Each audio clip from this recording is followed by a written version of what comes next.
Assigned భూములు ఎవరైతే దళితులకు ఉన్నాయో ఆ భూములకి వెంటనే రక్షణ కల్పించాలని, అలాగే గత ప్రభుత్వం తీసుకొచ్చిన 596 జియోని వెంటనే రద్దు చేయాలని, ఎస్సీ ఎస్టీ కార్పొరేషన్కి నిధులు కేటాయించాలని, ఎస్సీ ఎస్టీ సబ్ ప్లాన్ని కట్టుదిట్టంగా అమలు చేయాలని, అలాగే దళితుల హక్కుల్ని కాపాడాలని ఈరోజు కుల వ్యతిరేక పోరాట సంఘం రాష్ట్ర ప్రభుత్వానికి డిమాండ్ చేస్తుంది.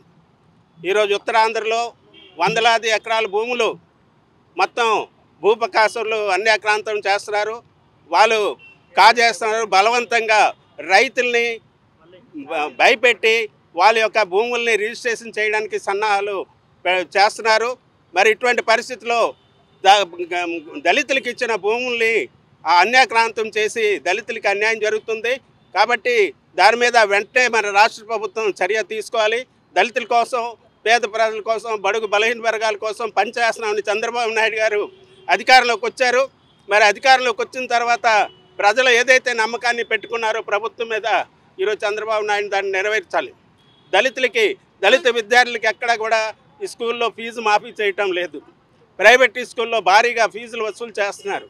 దళిత యువకులకి ఎక్కడ కూడా కార్పొరేషన్ ద్వారా లోన్లు రావటం లేదు. ఎస్సీ ఎస్టీ సబ్ ప్లాన్ ఉంది, అది దళిత యొక్క ప్రాంతాలని అభివృద్ధి చేస్తామని చెప్తున్నారు, కానీ ఆ నిధులు కూడా మళ్లిస్తున్నారు. ఇటువంటి అనేకమైన డిమాండ్తో ఈరోజు ఈ కార్యక్రమం నిర్వహిస్తున్నాం. కేవీపీఎస్గా రాబోయే కాలంలో ఈ ఆందోళన భరిత ఉధృతం చేయకుండా వెంటనే అసైన్డ్ భూముల్ని ఏదైతే ఉందో అది రక్షించాలి. దళితులకి ఏవైతే హక్కులు ఉన్నాయో వాళ్ళకి వెంటనే తిరిగి ఇవ్వాలి. జియో నంబరు 596 రద్దు చేయాలని కేవీపీఎస్గా డిమాండ్ చేస్తున్నాం.